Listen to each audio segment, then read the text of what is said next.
Hello everyone, আবারও আজকে চলে এসেছি তোমাদের সাথে গোল্ডের কিছু সিম্পল কালেকশন নিয়ে শেয়ার করব বলে।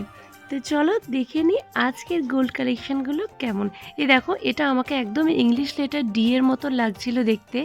তো ডি ঠিক নয়, বাট শেপটা এমনই, যেটা দূর থেকে ডি টাইপের লাগছিল।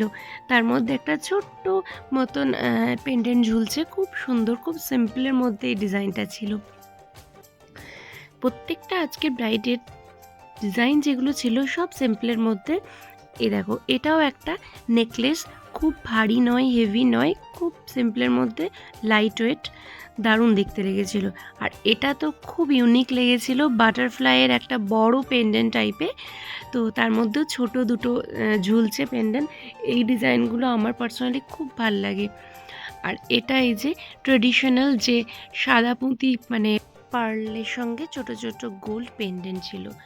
আর এটা ছিল সিম্পল একটা গোল্ডের মান্তাসা, খুব সিম্পলের মধ্যে, বাট দেখতে খুব মিষ্টি লাগছিল।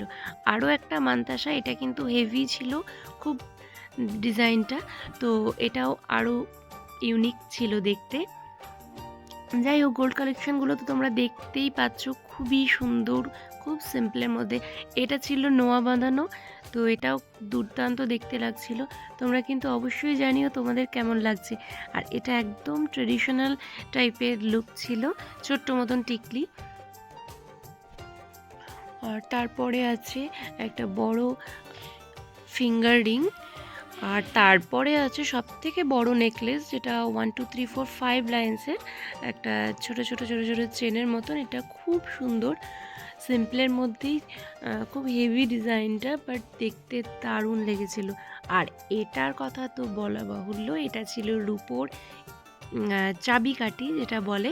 তো এটা আগেকার দিনে আমরা অনেক দেখতে পেতাম। যাই হোক, আর সব শেষে ছিল এই সরু মতন একটা চকার ছিল। তো আজকের মতো এখানেই, টাটা।